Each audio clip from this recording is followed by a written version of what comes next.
Are you learning the life lessons? Nothing in life occurs as a coincidence. Everything happens for a reason. The universe works with everyone and everything guiding us to be better people, wanting us to grow and learn things we haven't learned yet. So if something unfortunate happened to you, it's because it was a necessary step for bigger plans to come. A painful lesson could prevent even more painful regrets. If you make wise choices and open up the lessons of the universe, you can become a quick learner. The universe is yours for the taking. It has many possibilities for you to create your life. However, each path has its consequences, but you must learn from the lessons. You must see the warning signs and be willing to accept things as they are. Learn the lessons and move on.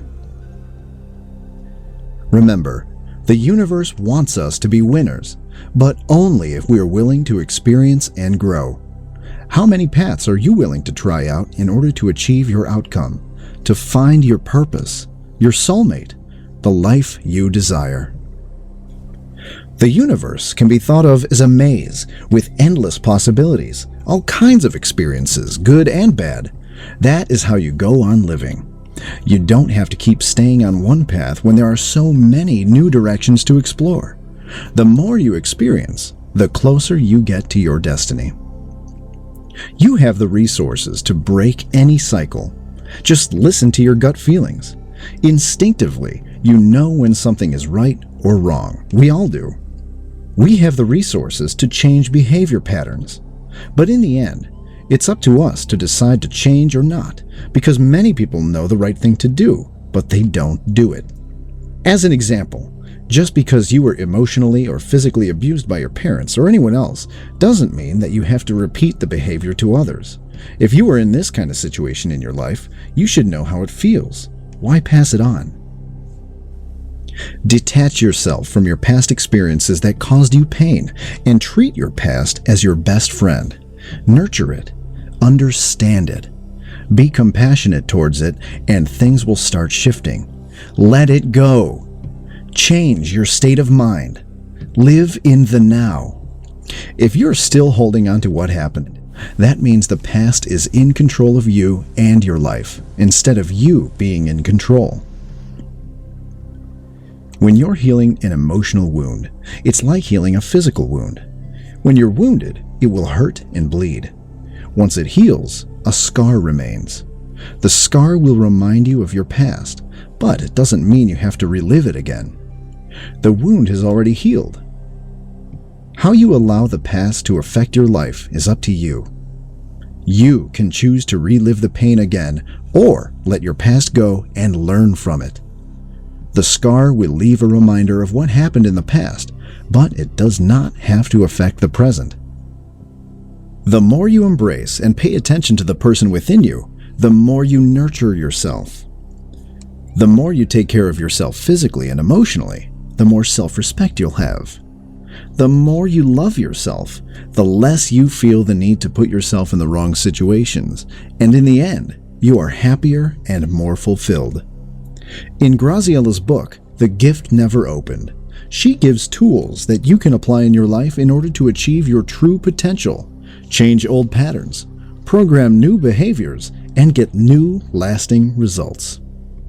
It also offers a powerful exercise about forgiveness that you're about to experience. In this audio presentation, she incorporates NLP techniques. These techniques work on releasing the past and the negative emotions associated with it, and the learnings from this process will be the bridge of your success. NLP stands for Neurolinguistic Programming. NLP techniques allow you to reprogram your subconscious mind.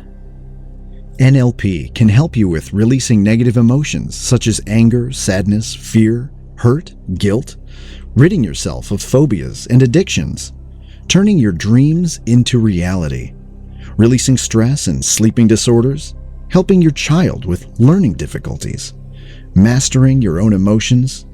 It can also help you with gaining confidence and motivation, changing unwanted behaviors, discovering your true potential, creating more satisfying emotional relationships, and so much more. Graziela Rodriguez is the founder and president of Grazi Workshop and Success Life and Business Coaching, LLC. She's an international speaker, NLP practitioner, life coach, hypnotherapist, and the author of The Gift Never Opened and Why I'm Skinny and You're Not. Now, let's talk a little more about forgiveness and how our mind works so you can be prepared for this simple but powerful process. Forgiveness is part of the process of transforming your life.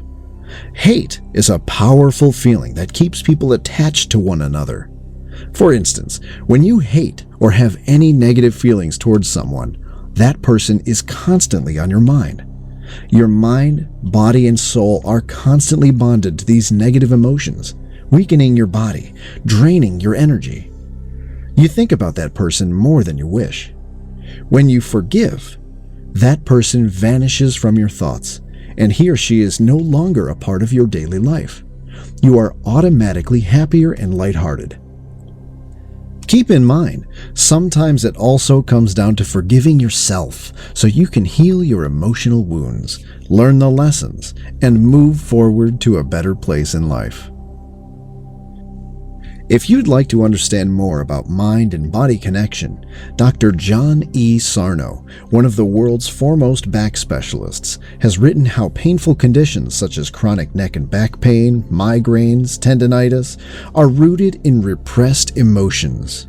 Louise Hay also believes that all disease in the body has an underlying emotional cause. She is a metaphysical lecturer and a teacher with more than 50 million books sold worldwide. Part of letting go of the negative emotions has to do with learning the lessons. It's all connected. In order for you to get the best out of this forgiveness technique, you need to understand how our mind works. There are two main parts of our mind, the conscious and the subconscious. Your conscious mind is responsible for logic and critical thinking. If I ask you, what's the sum of 3 and 4? Your conscious mind will do the addition. It's also responsible for the voluntary movements, such as lifting your arms or legs. Your subconscious mind, on the opposite end of the spectrum, controls the involuntary functions of your body, such as your heartbeat, breathing, and other health functions necessary to keep you alive. These processes are done without your awareness. For example, you don't need to notice if you're breathing in order for you to continue breathing. The subconscious mind is also where your memories are stored. Changing beliefs and unwanted behaviors can be done through hypnosis, which sends suggestions to the subconscious mind. The subconscious mind is considered to be the source or root of many of our behaviors, emotions, attitudes, and motivations. You can change how you think through your thought processes. Then your moods, actions, and well-being change accordingly. You are ready now to start this powerful process of forgiveness. Enjoy.